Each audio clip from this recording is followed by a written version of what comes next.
तो दोस्तों ये हमारा पहला मॉडल पेपर है जो कि जवाहर नवोदय विद्यालय 2024 का है, क्लास 6, जो कि 14 नवंबर 2023 को हुआ है। तो दोस्तों आज हम आपको ये कराएंगे जो कि बहुत ही महत्वपूर्ण प्रैक्टिस सेट है बच्चों। दोस्तों तो इसके हम क्वेश्चन करेंगे। तो इसके क्वेश्चन बहुत ही मज़ेदार होने वाले हैं। तो दोस्तों आप देखेंगे तो जो ये है, ये और ये सब एक तरह से ही बना मतलब ये एक घनाभ बन रहा है। और जो हमारा ये वाला है ये सबसे अलग है क्योंकि ये दूसरी आकृति जैसा बना है। तो दोस्तों इसीलिए हमारा ऑप्शन नंबर डी इस क्वेश्चन का सही आंसर है।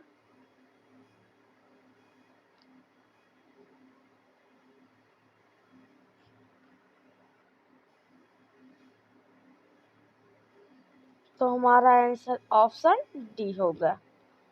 चलते हैं अपने नेक्स्ट क्वेश्चन में। तो दोस्तों आप जो ये आकृति देखेंगे ये कैसे दिया है, ये ये ये अब जो ये दोस्तों थोड़ी गलती हो गई। देखिए दोस्तों जो ये आकृति दी हुई है ये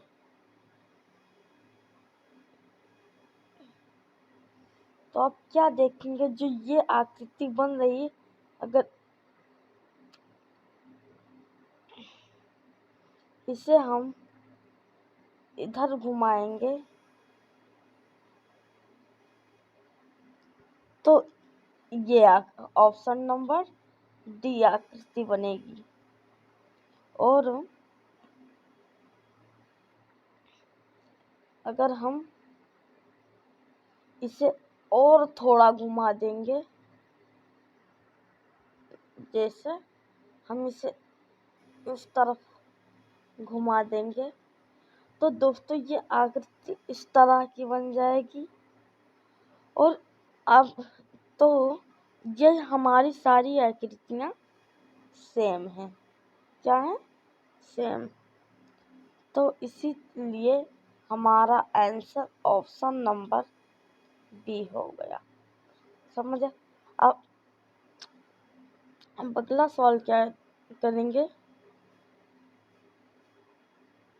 देखिए ये जो एम्बेडेड फिगर है इसका आधा भाग मतलब 1/2 भाग शेडेड फिगर है, मतलब रंगा हुआ भाग है, मतलब इसका आधा 1/2। और जो ये त्रिभुज है ये भी आधा एम्बेडेड फिगर है। और जो ये गोला है ये भी। लेकिन हम जब आप देखेंगे ये वाली आकृति ये वो आधा नहीं बल्कि आधे से थोड़ा कम शेडेड भाग है। तो दोस्तों इसीलिए हमारा आंसर ऑप्शन नंबर बी सही है। चलते हैं अपने नेक्स्ट क्वेश्चन की तरफ। तो दोस्तों ये बहुत ही आसान है। आप क्या देखेंगे कि ऑप्शन नंबर जो ये है उसमें भी त्रिभुज के ऊपर ऐसे ऐसे बना है। और ऑप्शन नंबर सी भी देखेंगे तो क्या देखेंगे, ऐसे बना हुआ है त्रिभुज में मतलब। और फिर देखेंगे डी ऑप्शन नंबर डी तो इसमें भी ऐसे ही बना हो। तो आप इसमें क्या समानता देखेंगे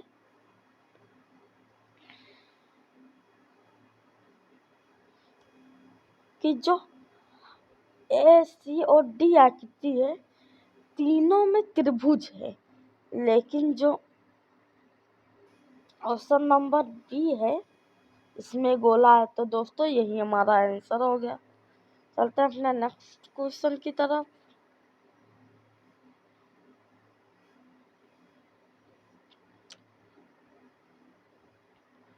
दोस्तों मैं इसे और थोड़ा बड़ा कर लेता हूँ। देखिए इसमें आपको समान आकृति छाटनी है, तो कैसे करेंगे समान आकृति? तो देखिए जो ये बना है ये कैसे बना है, ऐसे करके, ऐसे ऐसे ऐसे। अब ऐसी आकृति हमें कहाँ, ये यहाँ पर तो होगा नहीं, क्योंकि ये जो है ये ऐसे बना हुआ है, ऐसे। हाँ, और जो ये है वो कैसा बना हुआ है, ऐसे। तो ये भी हमारा नहीं। और जो हमारा बी है वो ऐसे बना हुआ है।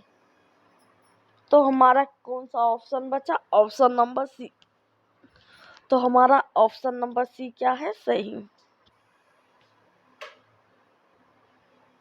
तो ऑप्शन नंबर सी हमारा सही है। ऑप्शन नंबर सी।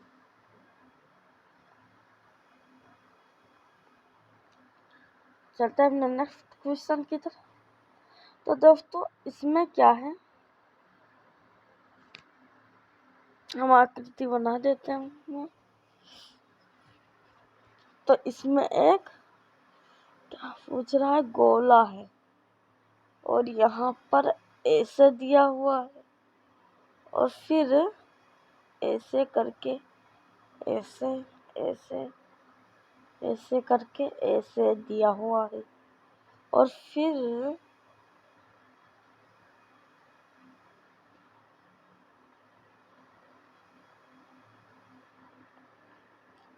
ऐसे दिया हुआ है। अब आप ये ऐसे दिया हुआ है, तो अब क्या देखेंगे, थोड़ा गलत बनिए दोस्तों। ये जैसे, अरे वो थोड़ा गड़बड़ हो जाता है। ये ऐसे दिया, ये ऐसे दिया। अब आप क्या देखेंगे, जो पहली आकृति है उसमें दोनों साइड ऐसे जा रहे हैं, ऐसे। तो हमारा ये तो होगा नहीं। जो बी है उसके नीचे एक ऐसे बना है, एक ऐसे, तो वो भी नहीं होगा। जो ऑप्शन नंबर सी, उसके जो ये पैर हैं वो ऐसे जा रहे हैं, ऐसे, तो ये भी कट। तो हमारा आंसर क्या हुआ? Option number D.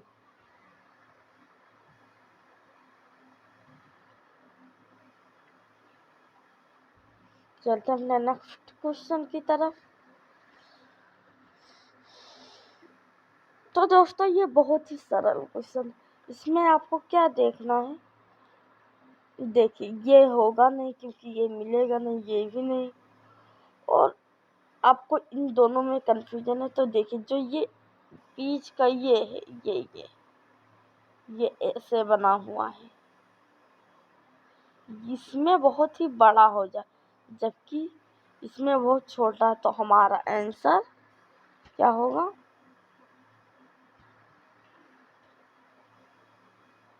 हमारा आंसर होगा ऑप्शन ए। दोस्तों इस क्वेश्चन का आंसर आप लोगों को कमेंट बॉक्स में देना है। इस क्वेश्चन का आंसर आप लोगों को कमेंट बॉक्स में देना है, ताकि मुझे भी पता चले कि आप लोगों को कितना पता है। तो अब हम अगले सवाल की तरफ चलते हैं। तो ये रहा हमारा नेक्स्ट पैसेज। तो इसमें क्या बोल रहा है, इसमें जो आकृति नहीं दी हुई है, मतलब आकृति संपूर्ण करनी, पूर्ण, जो मतलब इसमें वो आकृति ढूंढनी है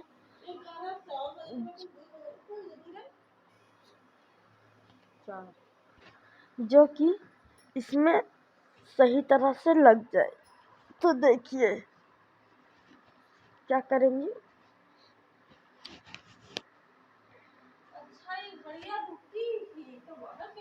देखिए इसमें जो शेडेड पार्ट है ये ऐसे किनारे किनारे पर यहाँ पर है। इसे मैं आकृति बना दे रहा हूँ।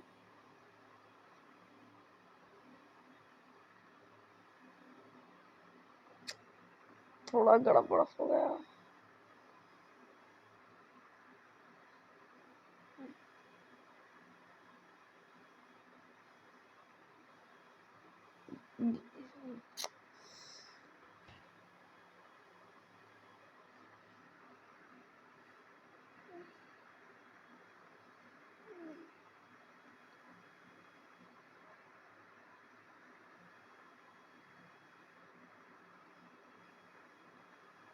दोस्तों थोड़ी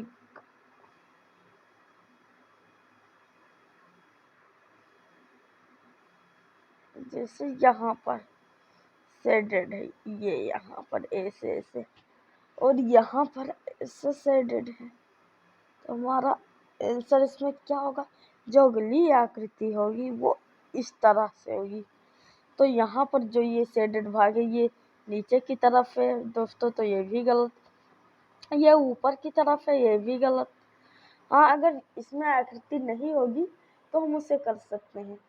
अब देखिए, अब ये भी इस तरफ है तो ये भी आपका गलत हो गया।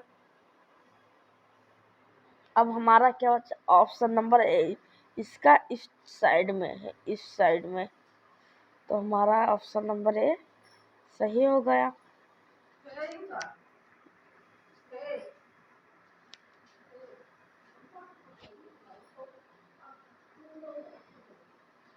अब दोस्तों अगले क्वेश्चन की तरफ। दोस्तों ये बहुत ही आसान है। देखिए ये किनारे नीचे रहेगा, इसमें ये बहुत ही बड़ा हो जाना। तो ये क्या हो,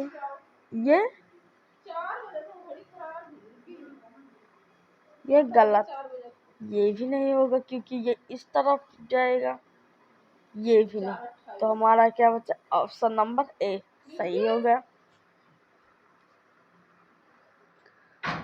तो दोस्तों अगला हम सॉल्व करते हैं सवाल नंबर 11। तो देखिए इसमें क्या हुआ है, थोड़ा और जूम कर देता हूँ।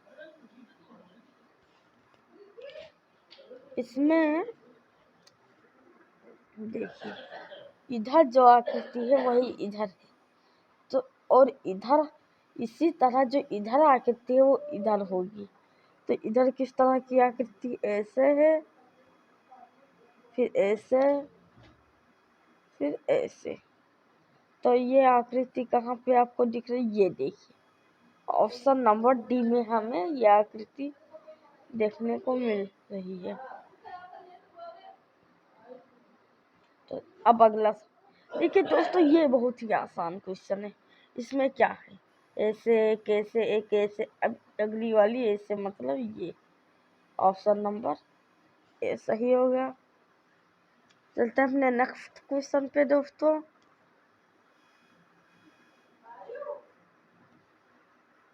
चलते हैं नेक्स्ट क्वेश्चन क्या है। देखिए अभी हमारे कितने 12 क्वेश्चन हुए हैं, केवल 12। दोस्तों इसमें आपको अगली आकृति छांटनी है। जो अगली आकृति हो, जूम कर देता हूँ मैं। देखिए क्या है ना, पहले भाग में आकृति ऐसे थी, फिर ऐसे हो गई, फिर दूसरे में ऐसे हो गई। अब की जो आकृति जिसे मैं आपको दिखा रहा हूँ, जैसे पहले जो आकृति थी ऐसे थी, फिर ऐसे हो गई थी, और फिर तीसरे में क्या हुआ, ऐसे इसे बना दिया किनारे से ऐसे। अब अगली बार क्या होगी, इधर भी बन जाएगी। तो ये हमें कहाँ पर देखने को मिल रहा है? Option number A. अगला सवाल करते हैं।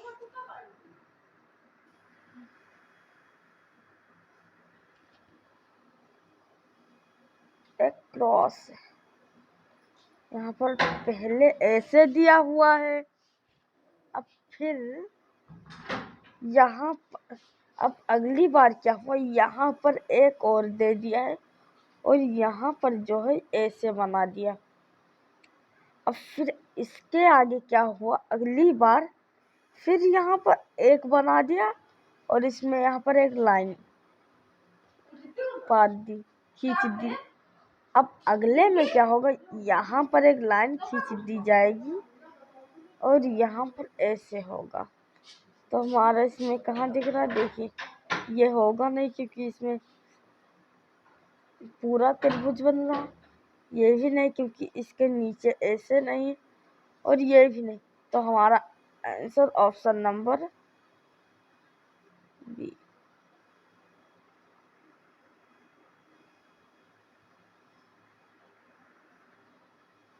Option number B answer. अगला सवाल देखते हैं। देखिए जो ये आकृति थी,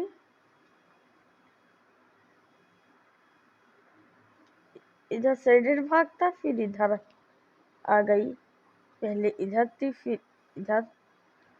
ये क्या होगा, अब यहाँ पर शेडेड आ गया और यहाँ पर शेडेड भाग। अब अगली में क्या होगा, यहाँ पर शेडेड भाग होगा, देखिए यहाँ पर, और यहाँ पर प्लस का चिन्ह। तो ऐसा आपको किस आकृति में दिख रहा है, ऑप्शन नंबर सी। अगले सवाल की तरफ चलते हैं।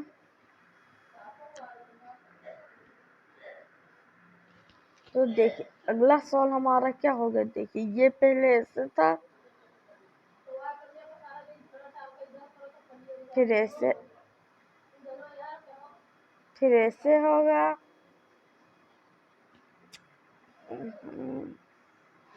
देखिए पहले ये ऐसे था, फिर ऐसे हो गया और फिर अगली बार क्या हुआ, फिर ऐसे हो गया। तो अगली बार क्या होगा, ऐसे ऐसे ऐसे होगा, हो गया। तो हमारा ऐसा किस में दिख रहा है, ऑप्शन नंबर बी हमारा सही आंसर है। चलते अपने नेक्स्ट क्वेश्चन पे। हमारा 16 क्वेश्चन हो गया है बच्चों, दोस्तों। तो अगर आपको हमारी वीडियो अच्छी लगती है तो प्लीज़ लाइक कर दीजिए और सब्सक्राइब भी कर दीजिए, और आपकी और भी जो दोस्त जेएनवी की तैयारी कर रहे हैं उनके पास शेयर कर दीजिए। तो अगला सवाल हम देखते हैं क्या। तो अगला सवाल ये कह रहा है कि इसमें पिछला सवाल क्या था दोस्तों, अगली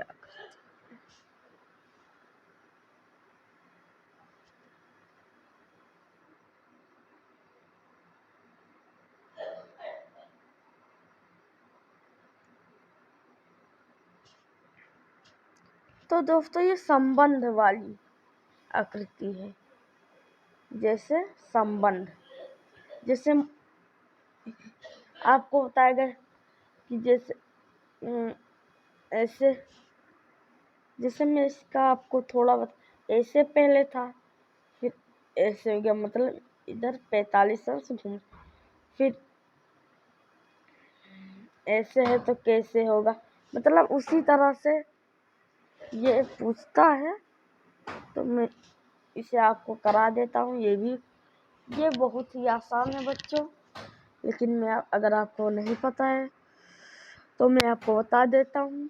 देखिए यहाँ पर क्या था, जो ये एक्स बन रहा था ऐसे, ऐसे बन रहा था, ऐसे,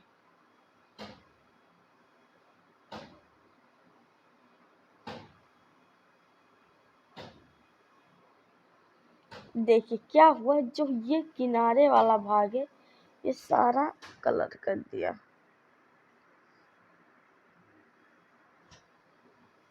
ये ऐसे अगली आकृति,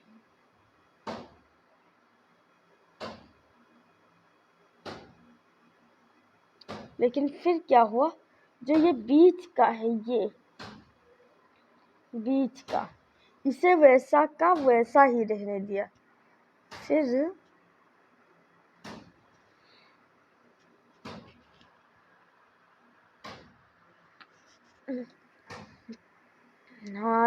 हमारी आकृति अब की बार अगली बार बनेगी कैसी है, ऐसी, फिर ऐसी।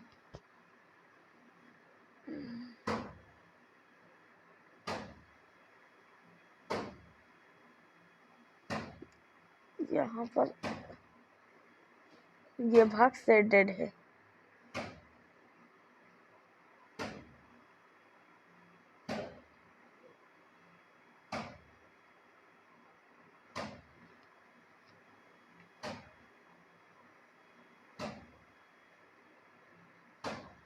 अब देखिए, अब इसमें हमें क्या पता चला कि बीच का जो भाग होता है वो वैसे का वैसा ही रह जाता। तो फिर इसमें क्या होगा,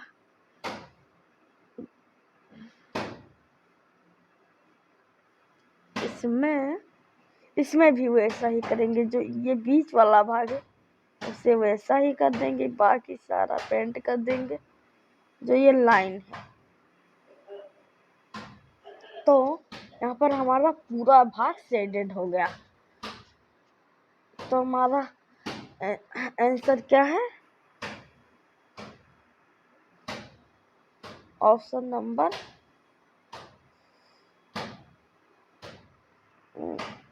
बहुत ही मोटा हो गया दोस्तों, इसे थोड़ा मैं पतला कर लेता हूँ।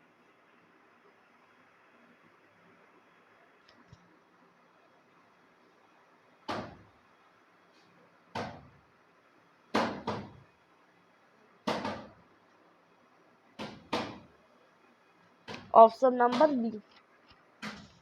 अब अगला सवाल क्या देखेंगे, एक त्रिभुज बना हुआ है, ऐसे ऐसे ऐसे करके, ऐसे। मैं थोड़ा सही से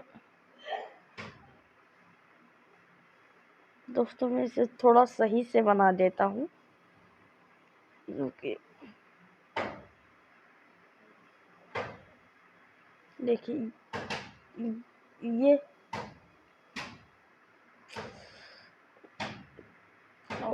थोड़ा गड़बड़ हो गया दोस्तों।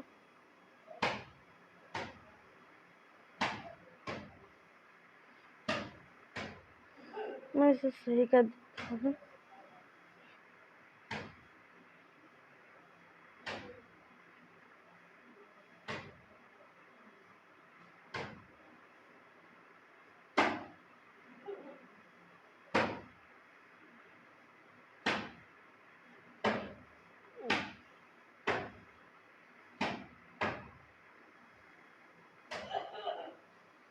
ऐसे है ना, और फिर क्या है, यहाँ पर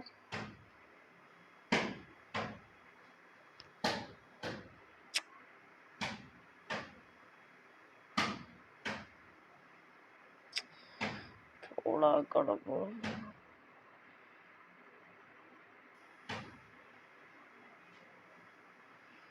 फिर से बना देता हूँ दोस्तों मैं।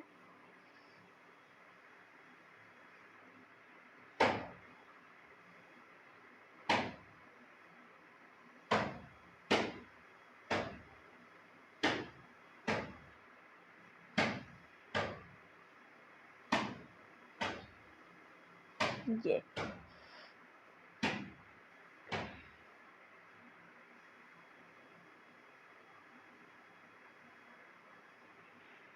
मैं इससे ही बना देता हूँ। ये है ये, और ऐसे एक बना है, फिर ऐसे। तो इसमें ऐसी आकृति खाली है, ऐसी, लेकिन जो हुआ है वो ऐसे नहीं माना, वो कह रहा मैं ऐसे ही पेंट करूँगा, तो ऐसे ही करेंगे।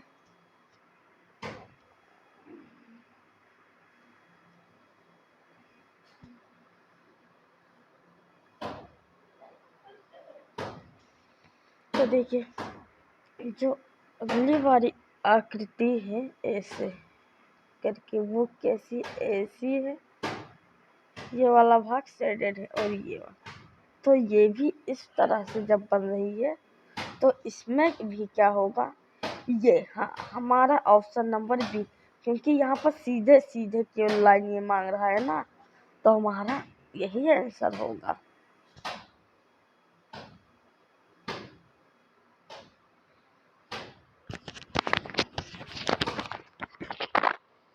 तो अगला सवाल हम देखते हैं कि हमारा अगला सवाल क्या है। तो दोस्तों अगला सवाल हमारा इसी टाइप का है। क्वेश्चन क्या है, इसमें हमारा थोड़ा इसका काम है।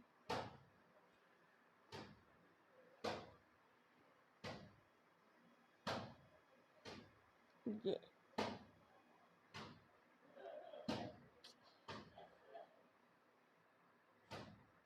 फिर क्या है,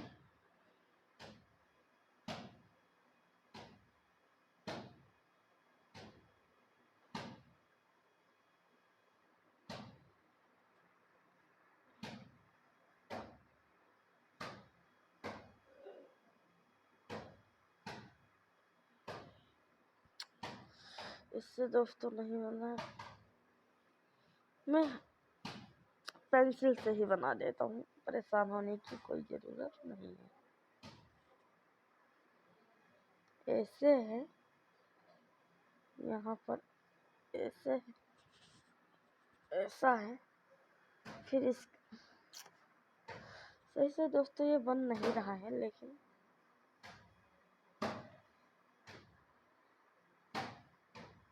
देखिए ये ऐसा है,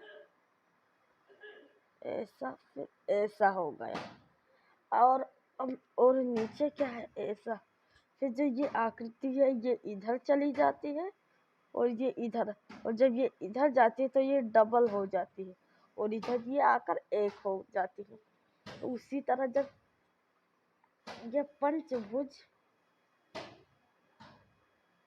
नीचे से ऊपर जाएगा तो यहाँ पर डबल हो जाएगा, तो आपको पंचभुज डबल किसमें दिख रहा है, इसमें, तो यही हमारा आंसर है। तो दोस्तों चलते हैं अपने नेक्स्ट क्वेश्चन पे। देखिए यहाँ पर क्या लिखा है, 12 और उन्हीं अंकों से बनाकर 21 बना दिया, और फिर लिखा है 41, उन्हीं 14, फिर उन्हीं अंकों से हम कितना बना देंगे, 41। तो हमारा आंसर क्या है, ऑप्शन नंबर सी। तो दोस्तों हमारा ऑप्शन नंबर सी सही है। चलते हैं अपने 21वें प्रश्न की तरफ। 21वां प्रश्न क्या है दोस्तों, इसमें हमें आकृति पूर्ण करनी है, मतलब जो आकृति इसमें सही बैठे उसे हमें इसमें बिठाना है। तो देखिए ये आकृति कैसी है, ऐसे करके, ऐसे,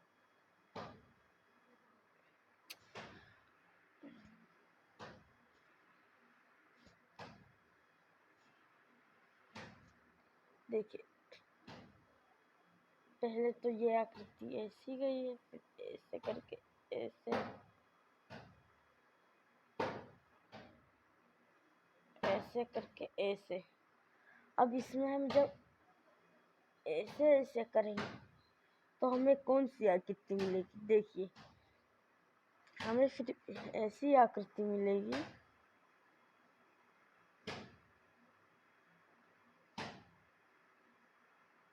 मतलब ये थोड़ी बड़ी हो गई है, लेकिन मतलब इसी तरह। और फिर ये देखिए, ये इस तरह की आकृति हमें मिली, ये गलत हो गया। ये देखिए, ये भी नहीं से, और ये जो है हमारा बहुत लंबा हो जा रहा है, जबकि हमें छोटा तो हमारा ये वाला सबसे छोटा, तो यही हमारा आंसर होगा। अब देखिए, इसका आंसर तो आप लोगों को ही भी पता होगा, क्योंकि ये बहुत आसान है। देखिए, इसका आंसर ये होगा, क्योंकि इसमें सब में ये फिट नहीं बैठेगा। फिर देखते हैं अगला क्वेश्चन।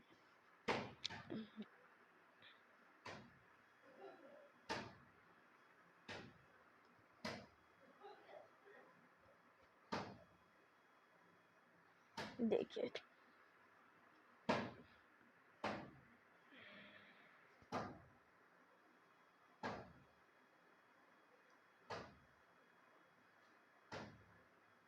सर्किल है यहाँ पर।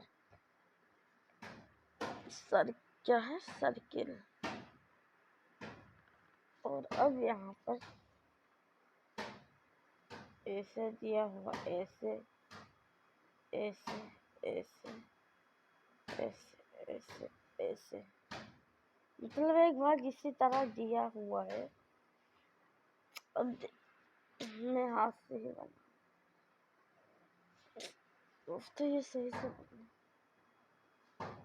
मतलब जैसे पहले ऐसे है, ऐसे है, ऐसे ऐसे ऐसे ऐसे ऐसे। हाँ, अब कुछ अच्छी बनी है। देखिए, हमें क्या करना है, देखिए ये तो होगा नहीं, कंफर्म है, क्योंकि ऐसे इसमें ऐसे ऐसे दिया, और ये भी हल्का ऐसा फुल्का है। और देखिए, इसमें जो है यहाँ पर ये जो है ये इस तरह का, जबकि हमारे इसमें इस तरह का कहीं नहीं, तो हमारा आंसर ऑप्शन नंबर ए सही है। समझ आ गया दोस्तों?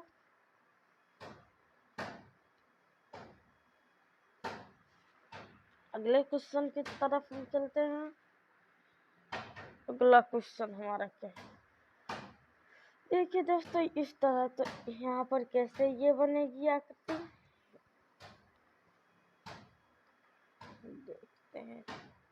देखिए, ऐसे है, ऐसे ऐसे ऐसे ऐसे। देखिए,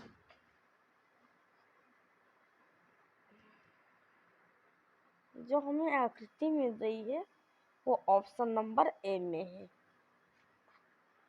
अगला क्वेश्चन देखते हैं बच्चों, 24। दोस्तों 24वां क्वेश्चन हो गया हमारा। अब ये दर्पण प्रतिबिंब। देखिए दोस्तों, जो ये आकृति इधर जा रही है, अब इस तरफ इधर जाएगी, और ऊपर क्या रहेगा? त्रिभुज ऐसे रहेगा। फिर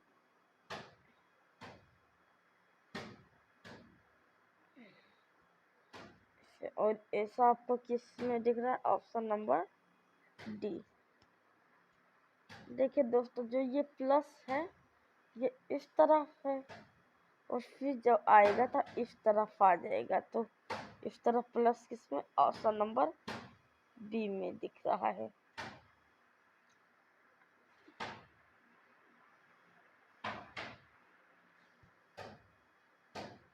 समझ आ गया दोस्तों? चलते अपने नेक्स्ट क्वेश्चन की तरफ। तो दोस्तों देखिए, इसमें क्या है, ये ऐसे बन के ऐसे बन रहा है, और फिर इधर जब बनेगा ऐसे, मतलब ऑप्शन नंबर बी। हमारा पी इस तरफ बन रहा है, फिर जब दर्पण प्रतिबिंब करेंगे तो इस तरफ बनेगा, मतलब ऑप्शन नंबर ए हमारा सही हो गया। सर दोस्तों,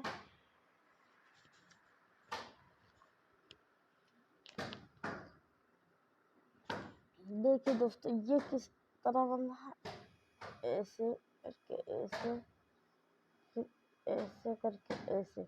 अब जब ये खुलेगा तो इधर भी यही रहेगा, इधर भी, इधर भी। तो दोस्तों आप देखेंगे ये तो हो नहीं सकता, क्योंकि ये इधर इधर और इधर इधर जा रहा है, और ये इधर इधर इधर इधर जा रहा है दोस्तों। ये ऑप्शन नंबर बी है।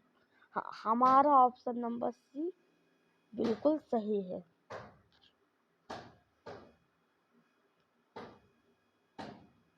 क्या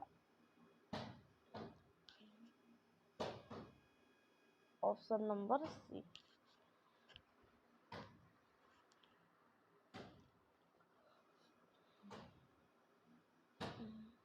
मैं और जूम कर लेता हूँ दोस्तों, 3 ही क्वेश्चन। अब देखिए ये सब क्वेश्चन बहुत ही आसान है। तो देखिए जब यहाँ पर 2, फिर जब इधर इसे पलटेंगे इधर, तो यहाँ पर भी 2 बनेगा, और फिर ऐसे ऐसे, फिर ऐसे ऐसे बनेगा। देखिए ये दोस्तों इधर इधर इधर इधर को जा रहा है, ये तो गलत हो गया।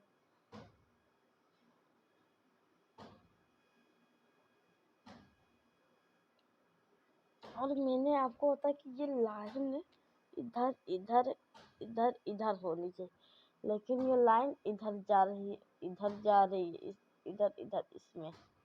ये भी बच्चों दोस्तों हमारी ए भी नहीं होगी, क्योंकि ये इधर और इधर इधर जा रही।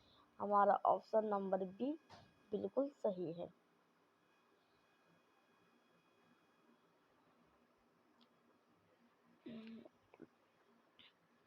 हम अगला सवाल पे चलते हैं। तो दोस्तों इसमें क्या है, ऐसे ऐसे ऐसे 3 दिए हुए हैं, और फिर ऐसे ऐसे, फिर इधर भी 3 बन जाएंगे, इधर भी इधर भी इधर भी। तो हमारा ऑप्शन नंबर जो सी है वो एकदम सही है।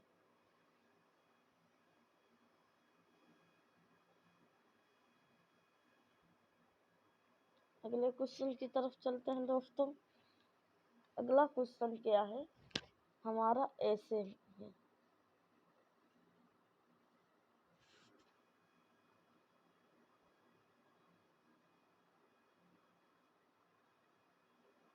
ऐसे। तो फिर जब इधर हम करेंगे फिर ऐसे हो जाएगा,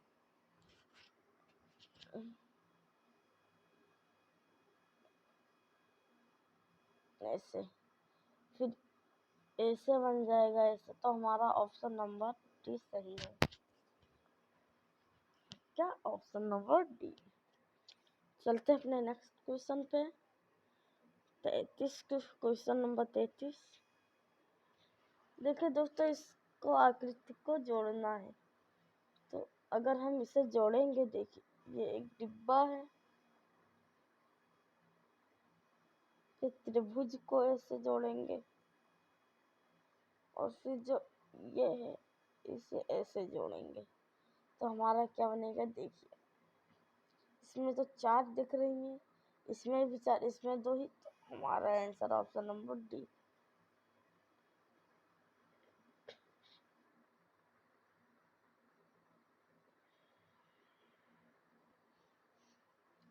देखिए दोस्तों इसमें इस तरह की आकृति, 2 आकृतियां दिख रही हैं, जबकि हमारे में एक ही आकृति केवल इस तरह की है। ये गलत है। और फिर हम क्या देखेंगे, एक आकृति इस तरह की बराबर बराबर में है, लेकिन जो ऑप्शन नंबर बी है उसमें इस तरह की आकृति है। ये भी हमारा गलत। और अब ऑप्शन नंबर डी में क्या देखेंगे कि जो ये बन रही है ये बहुत ही पतली है और लंबी। तो हमारा आंसर क्या होगा, ऑप्शन नंबर सी, क्योंकि ये इसमें फिट बैठेगी ये आकृति। अगर इसे आप जोड़ेंगे तो बनेगी।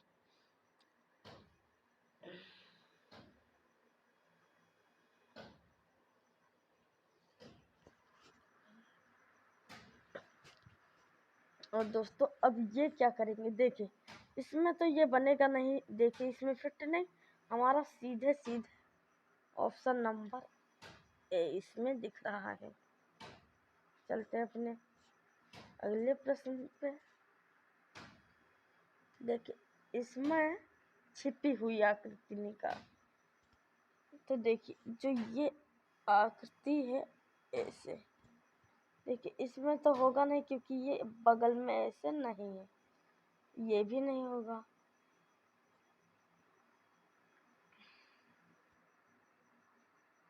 देखिए दोस्तों ये हो सकता था, लेकिन जो ये है वो ऐसे ऐसे एक छोटी सी गोली है, फिर इधर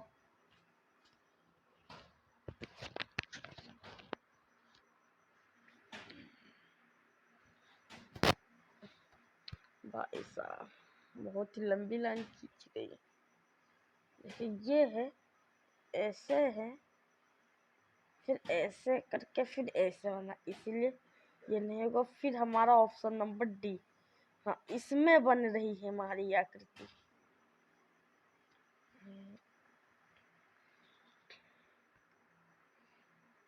देखिए दोस्तों, फिर अगले सवाल तरफ चलते हैं। ऐसी आकृति देखिए बच्चों, अगर आप देखेंगे तो हमें इस तरह की आकृति चाहिए, इस तरह की, तो इसमें नहीं है, इन तीनों में है, लेकिन इसमें जो ये आकृति बन रही है ये इसमें नहीं है, इसमें भी नहीं है दोस्तों, फिर इसमें है, इसीलिए हमारा आंसर ऑप्शन नंबर बी। फिर हमें कैसी आकृति ढूंढनी, देखिए ये तो सीधा सीधा ये इसमें दिख रहा है, और ऑप्शन नंबर,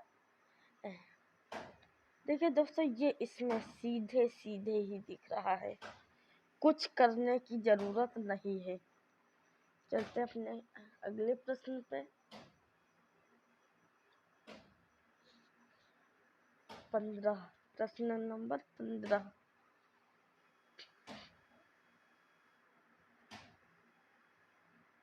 देखिए दोस्तों, अब ये हो हमारा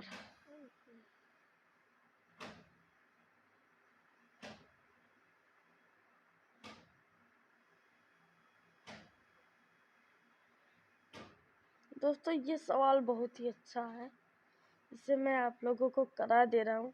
ये बहुत ही अच्छा सवाल, इसमें दिया 80 और 90 के बीच की सभी अभाज्य संख्याओं का गुणनफल। तो 80 और 90 के बीच कितनी अभाज्य संख्या, दो, कौन कौन सी? एक तो है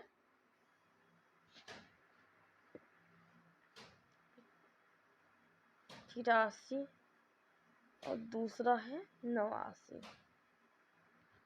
अब इसे मैं आपको एक ट्रिक बता देता हूँ। देखिए ये 100 से कितनी कम है? 17, तो क्या लिखेंगे? -17, और ये यहाँ पर गुणने का चिन्ह, और ये 11, -11। अब आप इसमें से इसको घटा दीजिए या इसमें से इसको, एक ही, तो मैं इसमें से इसको घटा दे रहा, तो कितना होगा? 72, और फिर इसका गुना, तो 11 7 77 के साथ हासिलन 1, 11 के 11, 1 12। तो हम क्या करेंगे, यहाँ पर इसे जोड़ देंगे तो 73, देखिए 11 7 77 हासिलन 11, यहाँ पर दोस्तों 8 होगा, तो 11 8 7 77 8 7, तो हमारा आंसर क्या होगा? ऑप्शन नंबर सी।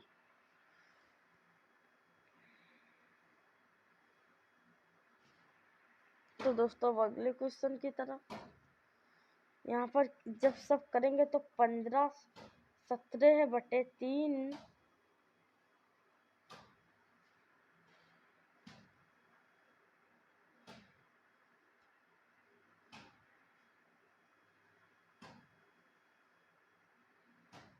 17/3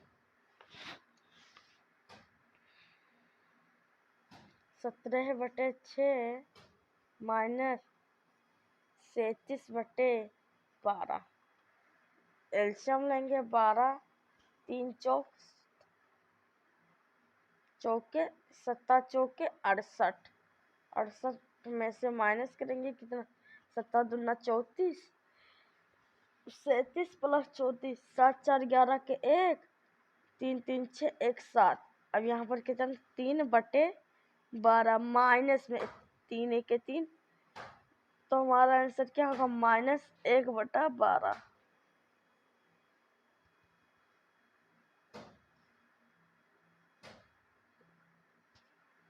1/4। तो हमारा आंसर क्या है? -1/4। अगले क्वेश्चन की तरफ चलते हैं। क्या लिखा? 1.3 मीटर भुजा वाली 4 वर्गाकार मेजों को किनारे से किनारा मिलाकर इस प्रकार रखा कि एक बड़ी आयताकार मेज प्राप्त हुई। इस बड़ी मेज का परिमाप है। तो दोस्तों, जैसे एक ये मेज थी, अब ऐसे ही 4 मेज कर दिए, और जो ये वर्गाकार थी, और इधर की लंबाई कितनी थी? 1.3। तो ऐसे ऐसे जोड़ेंगे तो कितना? 4 बार 4 से गुणा करेंगे तो 4 टाइम 12 कर 2, हाथ से ले ले 5, मतलब 5.2 इसकी लंबाई थी, और चौड़ाई कितनी? तो परिमाप निकालने के लिए क्या करेंगे? 2 1.3 प्लस 5.2 कितना होगा? 6.5 गुने 2, 5 10, 6 दूनी 12, 1 13। आंसर कितना आ गया हमारा? 13। हमारा आंसर है ऑप्शन नंबर सी, 13 सही आंसर है। चलते हैं अपने नेक्स्ट क्वेश्चन पे दोस्तों। इसमें क्या दे रहा है? इसका दिया गया है दंड चार्ट एक विद्यार्थी द्वारा 4 विषयों में प्राप्त अंकों को दर्शाता है। इन विद्यार्थियों के प्राप्तांक का औसत है। तो क्या अंग्रेजी में कितना पाया? 80 नंबर। कितना? 80 प्लस हिंदी में कितना? 70, क्योंकि 60 और 80 के पीछे। गणित में 90 प्लस विज्ञान में 60। सब जोड़ेंगे कितना? 150, 220, 300। अब कितना? 4 4 25, 4 6 24, 4 17 28, 75। हमारा आंसर ऑप्शन नंबर बी, 75।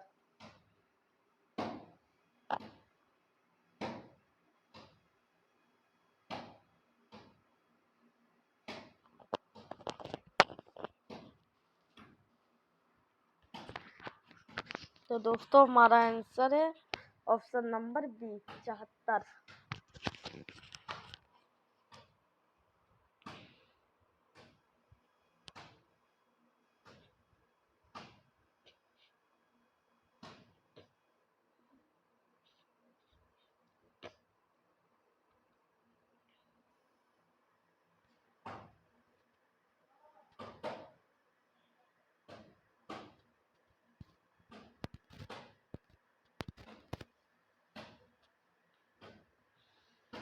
तो दोस्तों, और अगला हमारा सवाल है। एक वर्ग तथा एक आयत के क्षेत्रफल की प्रत्येक भुजा एक वर्ग तथा एक आयत के क्षेत्रफल बराबर है। वर्ग यहाँ पर दोस्तों लिखना रहना चाहिए था। वर्ग की प्रत्येक भुजा 42 मीटर है तथा आयत की लंबाई इतनी। तो आयत का परिमाप, तो देखिए दोस्तों, पहले आयत की चौड़ा आयत की एक भुजा यहाँ पर, तो हम क्या करेंगे? आज जाता है क्षेत्रफल बराबर है तो गुणा करेंगे दोनों, फिर 28 लिख देंगे। 14 14 42 कितना आ जाएगा? 21 गुने 3, 63। तो हम क्या करेंगे? परिमाप, तो 63 प्लस 28, 8 3 11 के 1, 6 2 8, 1 9 गुने 2, 9 दूनी 18, 182।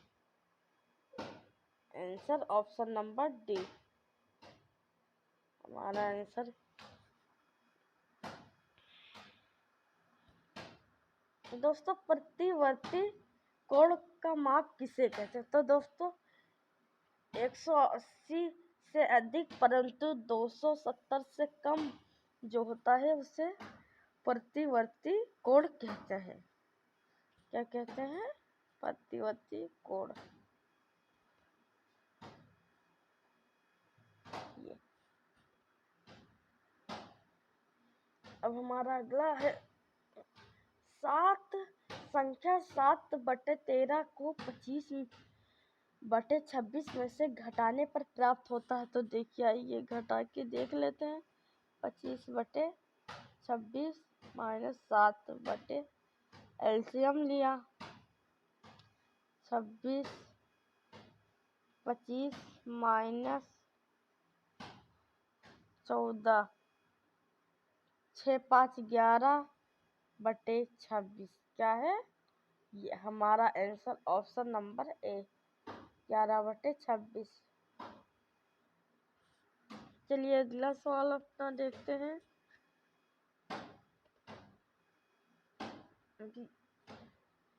हमारा अगला सवाल, एक टीवी को 16,920 में बेचने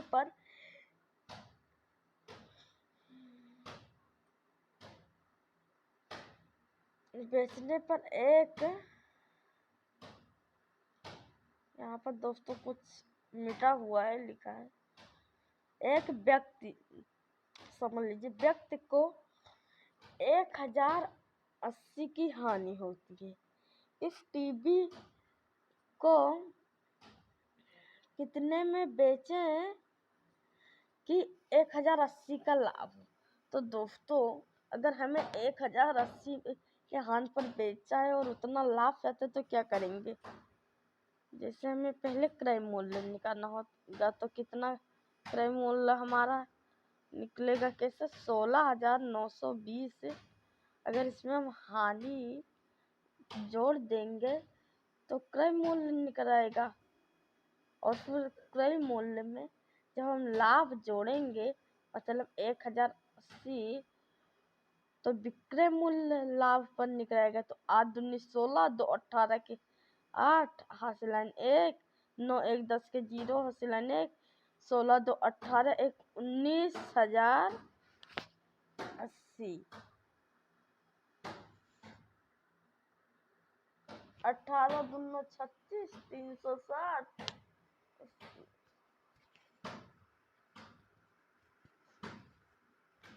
देखिए दोस्तों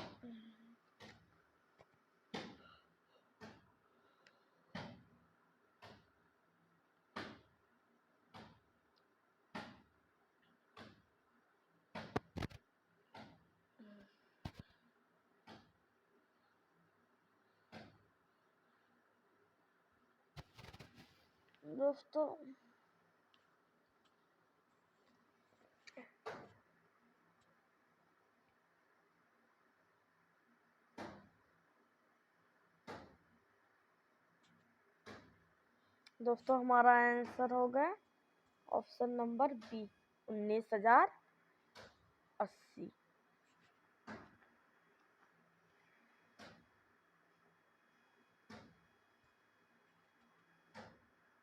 दोस्तों अब अगला सवाल देखते हैं। ये ऐसे दिया हुआ है, ऐसे मतलब इसका ये कितना है? 3 मीटर, ये 5 मीटर, ये 8 मीटर, ये है 15 मीटर, तो ये भी 15 मीटर होगा। अब इसका क्षेत्रफल, तो क्या करेंगे? पहले इसे छोटे छोटे भाग में हम कर लेंगे, फिर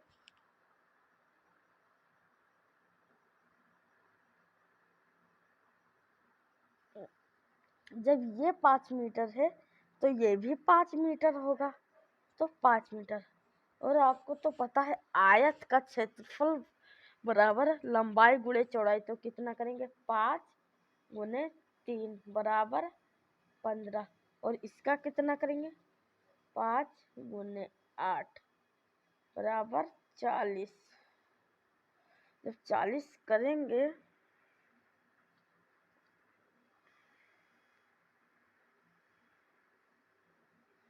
देखिए जब हम 40 किए तो इतने का क्षेत्र देखिए इतने का निकला। तो जब यहाँ पर ये 5 मीटर तक हो गए तो यहाँ पर कितना 10 मीटर ही तो बचेगा। और फिर 10 मीटर फिर इसमें भी क्या गुणा करेंगे 15 गुणे 10 बराबर 150। क्या करेंगे 15 प्लस 40 150 कितना आएगा 205 मीटर स्क्वायर।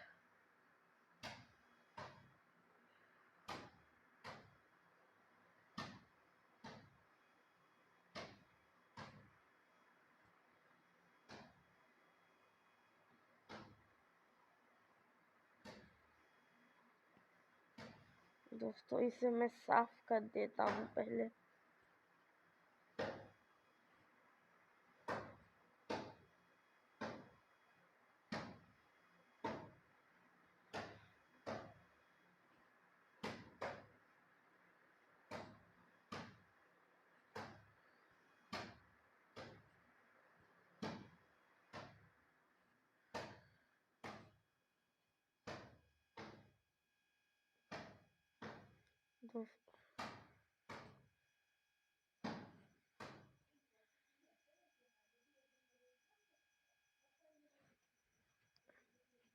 दोस्तों अगला पहले हम इसे पूरा सब साफ कर देते हैं फिर हम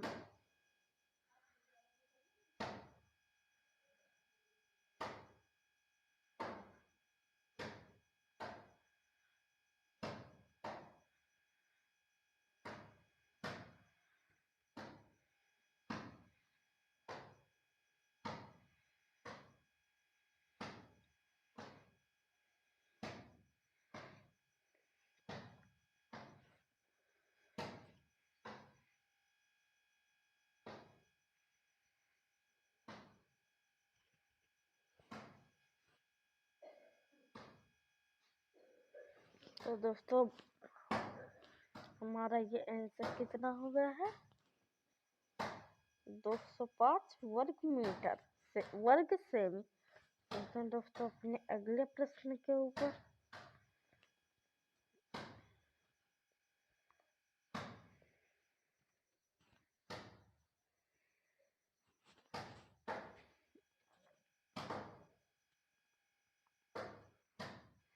तो दोस्तों हमारा अगला क्वेश्चन है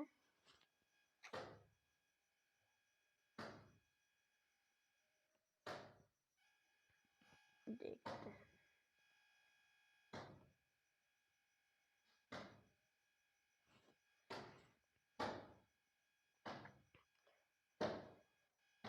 आकृति में दर्शाए गए कोण किस प्रकार के हैं। तो दोस्तों देखिए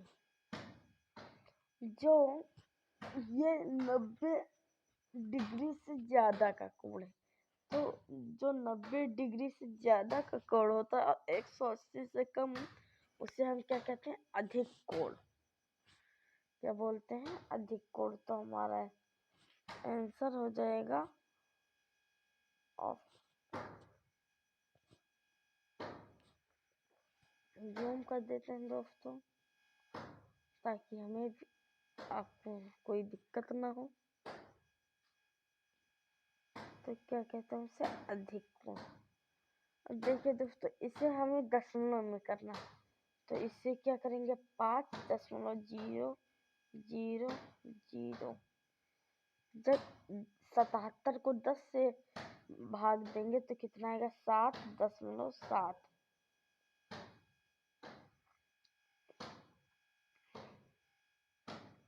और फिर जब 7 को 100 से भाग देंगे तो कितना आएगा 0.07 मतलब 2 अंक के। जब 77 को 1000 से भाग देंगे तो कितना आएगा? 0.077। सब जोड़ लेंगे तो कितना आएगा? 7, 14 के 4, 7, 1, 8, 7, 5, 12.847। तो हमारा आंसर क्या हो गया? Option number D. कितना है इसमें? 12.47, 847।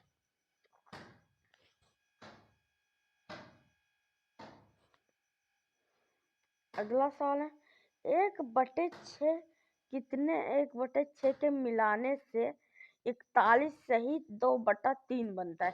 तो इसका पहले इसे मिश्र भिन्न से सही भिन्न में बदल लेंगे तो 3 1 के 3, 2 5, 4 3 12।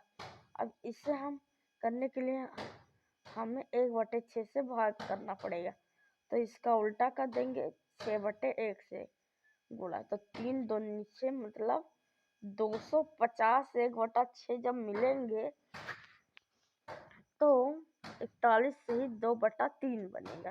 तो कितने? 250।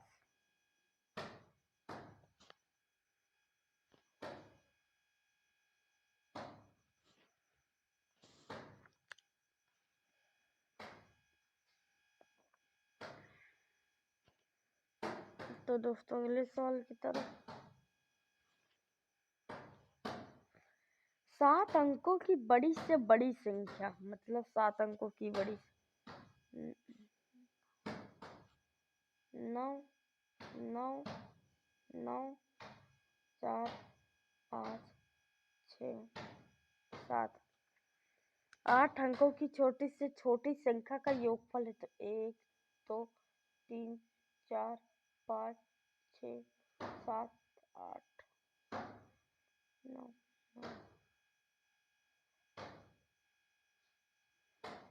1 लिख के 7 बार 9, 2 4 6 7, 2 4 दोस्तों तो हमारा आंसर ऑप्शन नंबर ए। दोस्तों तो अपने अगले प्रश्न की तरफ हम चलते हैं। अगला प्रश्न है हमारा 3 घंटियां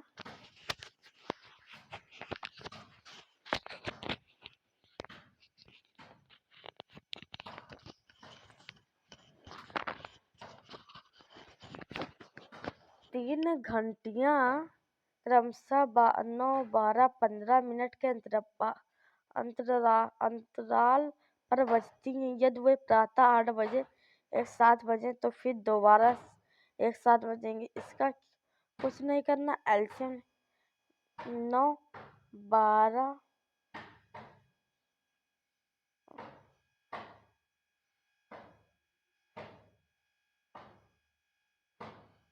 9 12 9 12 15 2 9 6 15 2 9 3 15 3 3 9 3 1 3 3 5 3 फिर 5 2 दूनी 4 4 3 12 12 3 36 36 पंचे 360 36 2 360 हो जाएगा। दोस्तों तो ये 5 है तो इसका आधा करेंगे तो 180। तो 180 को हम 60 से भाग देंगे तो घंटे में कितने? 6 3 18 3 घंटे मतलब तो 3 घंटे तो 8 3 11 मतलब प्रातः 11 बजे बजेंगी।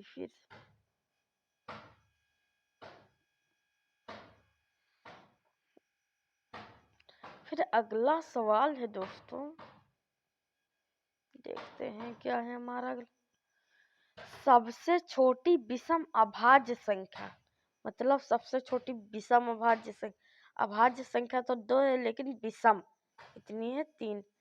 और फिर कह रहा है 2 अंकों की सबसे बड़ी अभाज्य संख्या का योगफल है। 2 अंकों की सबसे बड़ी अभाज्य संख्या कितनी है? 97। इनका योग है। तो कितना है 100। तो आंसर हमारा कितना होगा 100। चलते हैं दोस्तों अगले क्वेश्चन की तरफ।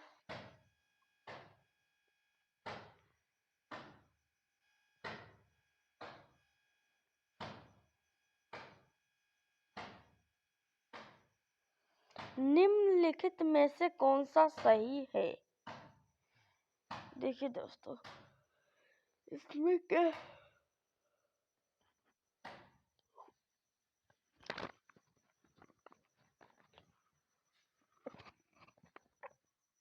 कह रहा है कि 5 मीटर बराबर 5 मीटर और प्लस 8 सेंटीमीटर बराबर कितना सेंटीमीटर?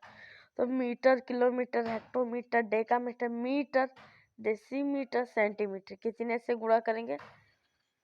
मतलब 1 मीटर बराबर 100 सेंटीमीटर, मतलब 500 प्लस 8 बराबर 508 सेंटीमीटर। तो दोस्तों नहीं, पहला गलत। और फिर कह रहा 7 मीटर 55 सेंटीमीटर बराबर कितना? तो देखिए दोस्तों 755, लेकिन यहाँ पर कितना दिया 7055, ये भी गलत। फिर 2 किलोमीटर 70 मीटर। तो देखिए दोस्तों 2 किलोमीटर बराबर 2000 मीटर, लेकिन यहाँ पर 200 दिया। और फिर है 6 किलोमीटर 1100 मीटर। हाँ दोस्तों ये सही है हमारा, क्योंकि यहाँ पर 6011 मीटर दिया हुआ है। तो दोस्तों चलते नेक्स्ट क्वेश्चन पे, जो कि नीचे दिया हुआ है। जो संख्या दी हुई है इसे हमें बढ़ते क्रम में लिखना है। तो क्या कैसे लिखेंगे? हमारा आंसर देखिए, ऑप्शन नंबर ए में क्या दिया? पहले लिखा 0.005, ये सबसे छोटा। फिर इससे बड़ा है 0.005। हाँ ये भी 5.0005, 5.50 सही है दोस्तों। तो हमारा आंसर होगा ऑप्शन नंबर ये, क्योंकि हमें ये पहले ही इसका आंसर मिल गया। तो और अच्छी बात है। अब हम चलते हैं अपने नेक्स्ट क्वेश्चन पे। दोस्तों वीडियो को लाइक जरूर कर देना और सब्सक्राइब भी कर देना। निम्नलिखित में से कौन से तुल्य नहीं है, मतलब एक समान नहीं है? देखते हैं दोस्तों। पहले हम ऑप्शन नंबर ए को चेक करते हैं। जब हम 18/30 बराबर 3/5 की बात करेंगे, तो देखिए 6×18 6×5 मतलब ये एकदम बराबर है। 5 से 5 330, ये भी कट गया। 20/28 बराबर 5/7, 7×1 7×4 = 28, 5×4 = 20। सही है दोस्तों, ये भी समतुल्य है।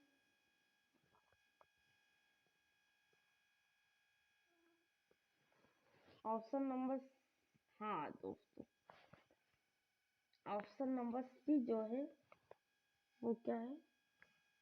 6/9 बराबर 24/25। और दोस्तों ये किसी भी कीमत पर कट के, अगर कितना भी आप काटोगे तो ये कटेगा तो नहीं, लेकिन ये ना कटेगा और ना 6/9 आएगा। तो हमारा आंसर क्या होगा? ऑप्शन नंबर सी सही है आंसर। 59वां क्वेश्चन है हमारा। एक परिवार का मासिक खर्च निम्न प्रकार से है। रसोई घर में 9,378 रुपये खर्च, शिक्षा 3,780 खर्च, परिवहन 2,817 खर्च, विविध खर्च 4,300। इस परिवार का कुल मासिक खर्च सन्निकटतम 1,000 के मान में है। 9,378 3,780 2,817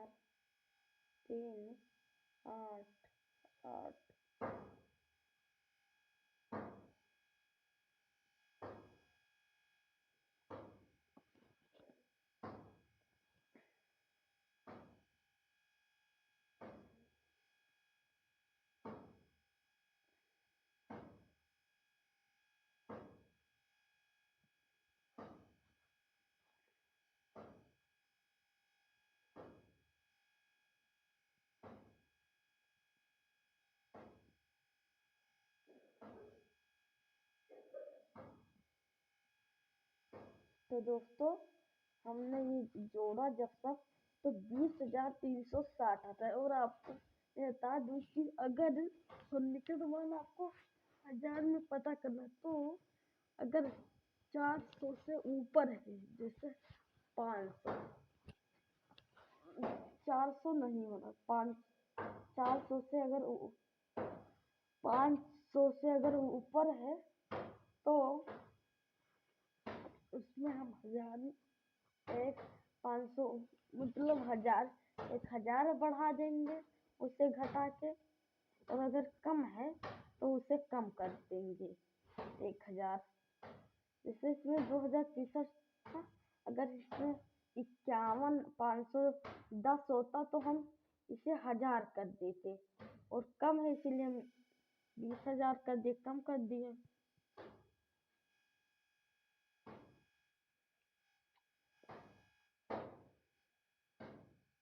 एक विक्रेता ने कुछ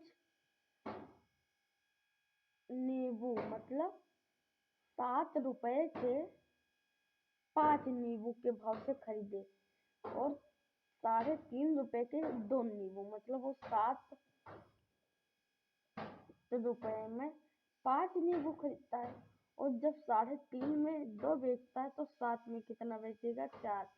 तो गुणा कर लेंगे दोस्तों इसे, तो 7 त्रिक 7 चौक 28 हो जाएगा दोस्तों। और यहाँ पर फिर हमारा क्या होगा? 7 पचे 35। तो अगर हम देखते हैं, 4 नींबू बेचने पर हमें 7 रुपए का नफा हो रहा है, तो 25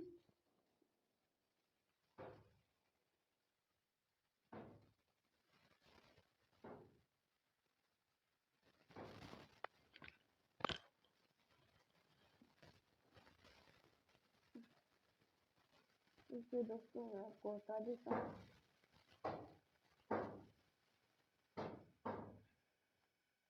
एक नींबू पर हम 7 रुपए का नफा पा रहे हैं।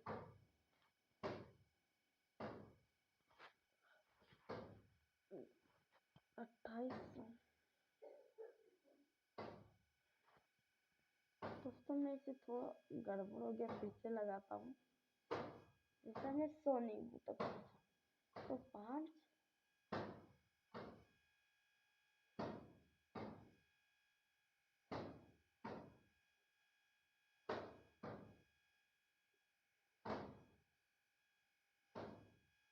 140 का मिलेगा।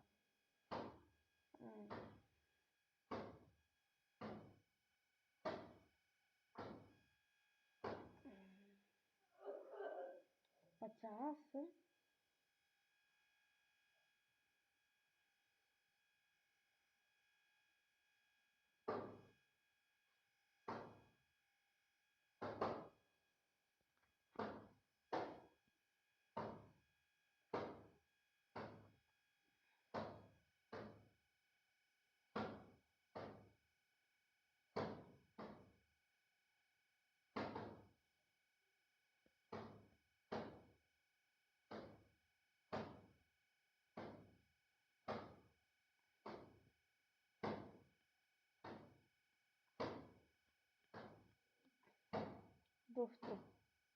अब यहाँ पर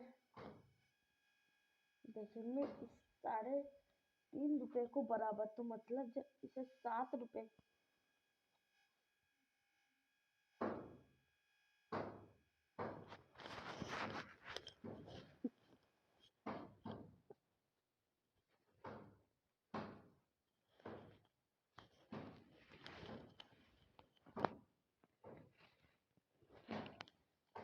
देखिए दोस्तों, 7 रुपए के 5 बेचते हैं, 3.5 रुपए के 2, तो हमने इसे कह सकते हैं कि ये 7 रुपए के 5 बेचेगा और ये 7 रुपए के 4, 100। तो इसे 5 को 20 से गुणा करेंगे तो 100, और 7 को भी 20 से तो 140, और फिर 4 को 25 से तो 100 करेंगे, फिर 7 को भी 25 से तो 25 चौका 100, 25 25 25 25 छक्का 150, 25 सत्ते 175, 100 से 100 कट गया। यहाँ पर कितना अंतर है? 35, मतलब 35 रुपए का लाभ वह 100 नींबू बेचने पर कमाएगा। तो हमारा आंसर कितना है? Option number B, 35। तो दोस्तों, हमारा 60 क्वेश्चन कंप्लीट हो गया है। अब हम चलते हैं अपने 61वें क्वेश्चन की तरफ। तो ये हिंदी का क्वेश्चन है दोस्तों। तो इसमें लिखा, हेलेन केलर एक अमेरिकी लेखिका, पूर्णतः दृष्टिहीन थी, किंतु फिर भी उसने इतनी पुस्तकें पढ़ी जितनी हम में से अधिकतर आंख वाले नहीं पढ़ पाते। उसने पुस्तकें लिखी भी वह बाहरी थी, फिर भी संगीत का आनंद उनसे अधिक लेती थी जो सुन सकते हैं। 9 लंबे वर्षों तक वह बोल नहीं सकती थी, किंतु बाद में अमेरिका के लेखक के अनेक स्थानों में उसने भाषण दिए। यही नहीं, उसने अपने जीवन पर चलचित्र बनाए और उनमें अभिनय भी किया। वह सब अपनी सभी अक्षमताओं को दूर करने के लिए हेलेन केलर की दृढ़ इच्छा शक्ति के कारण संभव हुआ। आपका अगला सवाल है, देखिए दोस्तों क्या है।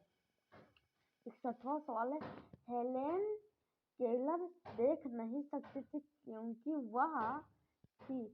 तो दोस्तों, अगर कोई भूखा होगा तो भी वो देख सकेगा।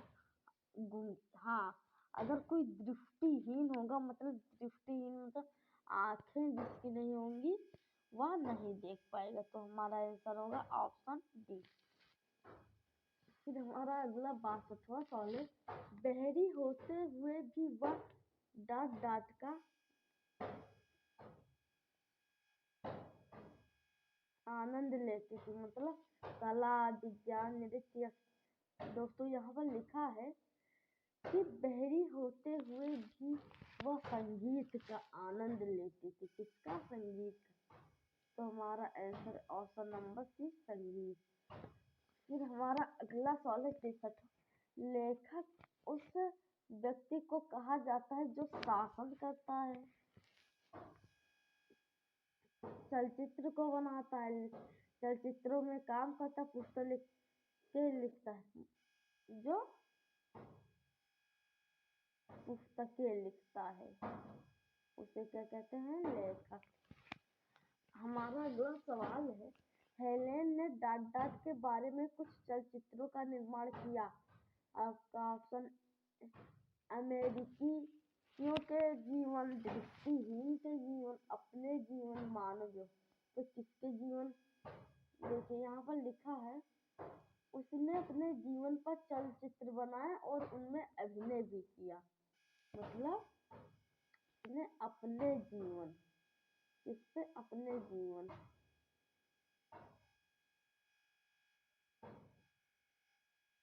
तो दोस्तों, हमारा आंसर अपने जीवन। आपका अगला सवाल है, अनुच्छेद में उद्देश्य की दृढ़ता के लिए शब्द का प्रयोग हुआ है। इसका हुआ है संभव व दूर करना, इच्छा, दृढ़ इच्छा शक्ति लिखी।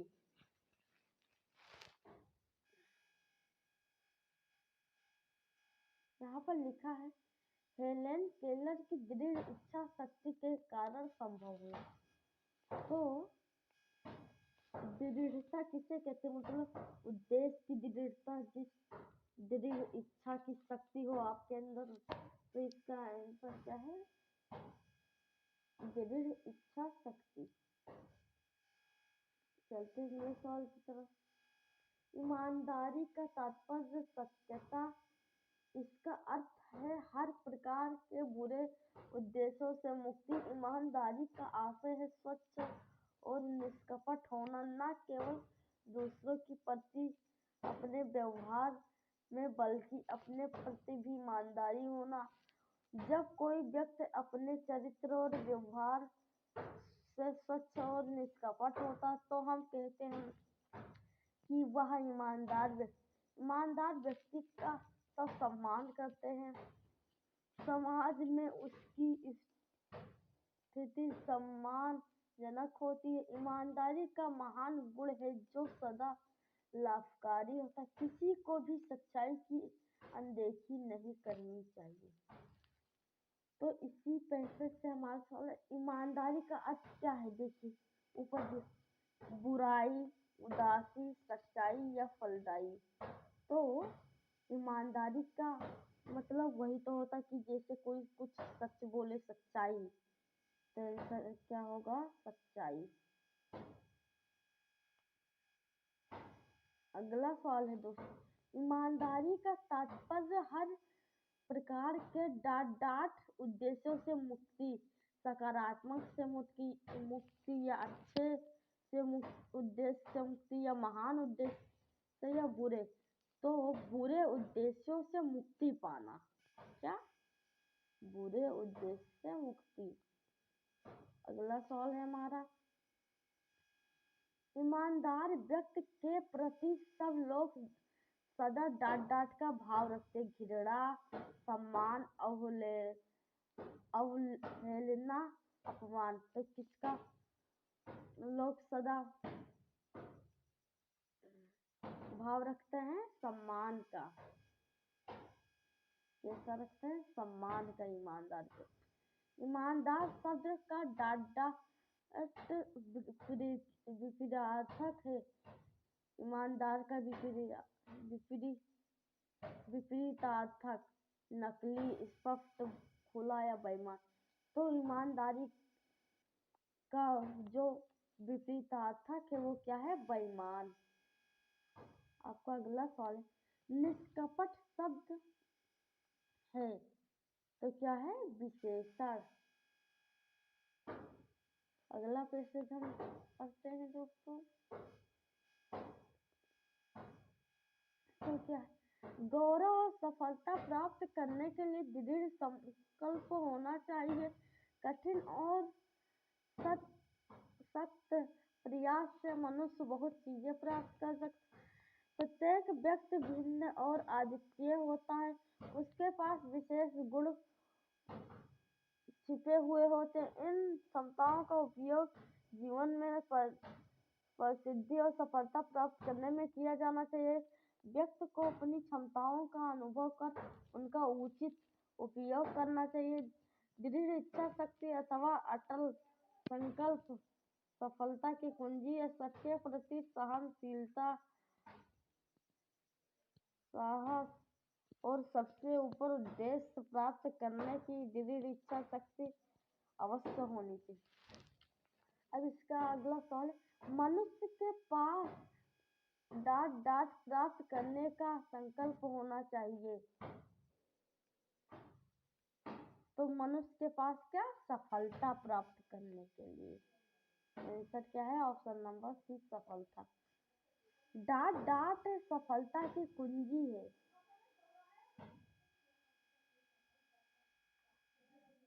तो दोस्तों यहाँ पर लिखा है, दृढ़ इच्छा शक्ति अथवा अटल संकल्प सफलता की कुंजी है। तो यहाँ पर क्या होगा, दृढ़ इच्छा शक्ति।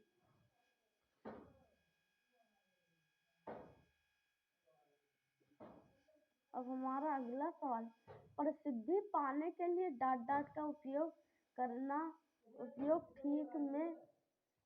उपयोग ठीक से किया जाना चाहिए। अपनी असफलता, अपनी क्षमताओं, अपनी भावनाओं, अपनी कमजोरियों।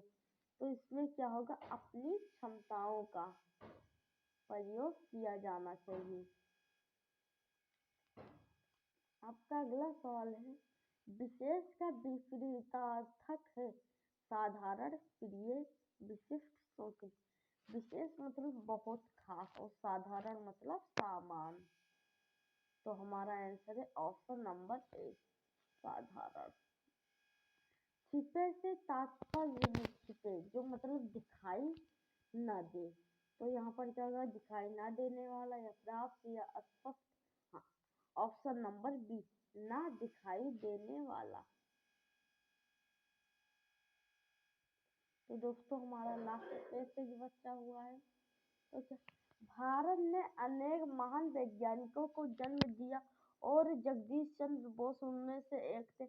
उन्होंने अपना जीवन वनस्पतिक विज्ञान को समर्पित कर दिया था और वे भारत में ही नहीं विदेशों में भी सम्मानित थे। उनका जन्म 30 नवंबर 1858 में मेमनसिंह में हुआ। उनका जन्म एक साधारण परिवार में हुआ और उनके माता पिता सदैव गरीबों और जरूरतमंदों की सहायता करने को तत्पर रहते थे। पौधों के प्रति उनकी रुचि बहुत कम उम्र में ही प्रारंभ हो गई थी।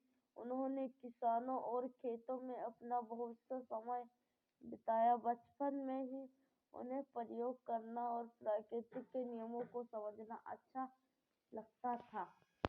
तो दोस्तों हमारा अगला सवाल क्या है कि जगदीश चंद्र बोस एक महान डॉक्टर थे, चिकित्सक, कृषक, वैज्ञानिक या शिक्षक। तो क्या थे, वैज्ञानिक, यहाँ पर लिखा हुआ है। अब अगला है, जगदीश चंद्र बोस की जन्म तिथि है, क्या है, यहाँ पर लिखा हुआ है 30 नवंबर 1858। तो क्या है, 30 नवंबर 1858। हमारा आंसर ऑप्शन नंबर सी। तो दोस्तों अगला सवाल हमारा है, डांट उनकी रुचि बहुत कम उम्र में ही प्रारंभ हो गई थी। किसमें, पशुओं में, साहित्य में, दवाओं में या वनस्पति विज्ञान में। तो क्या है आंसर, वनस्पति विज्ञान में, ऑप्शन नंबर डी। तो अब क्या है, समर्पित का अर्थ है मतलब जो दे देना किसी को। तो प्रिय लगना, प्रारंभ करना, सौंपना, सम्मानित करना। तो समर्पित का मतलब ये होता है कि मतलब किसी को कुछ सौंप देना। तो ऑप्शन नंबर सी, सौंप देना। आपका भारत से बाहर के लिए अनुच्छेद में प्रयुक्त है। मेमनसिंह, बांग्लादेश, बाहर, विदेशों, मतलब विदेश को ही बाहर कहते हैं। तो दोस्तों हमने आपको पूरे 80 क्वेश्चन की सीरीज कंप्लीट करा दी है, जो कि जवाहर नवोदय विद्यालय 2024 में हुआ है। उसका हल पत्र था जो इस बार के JNV में आया था 2024 के। तो अगर आपको हमारी वीडियो अच्छी लग रही है तो प्लीज़ लाइक कर दीजिए, सब्सक्राइब कर दीजिए और अपने दोस्तों के साथ शेयर भी कर दीजिए। और अगर आपको और भी ऐसी वीडियो चाहिए तो बेल आइकन दबा दीजिए, ताकि हम कोई भी वीडियो अपलोड करें तो सबसे पहले आपके पास जाए। तो दोस्तों मिलते हैं अपने नेक्स्ट वीडियो में, तब तक के लिए धन्यवाद।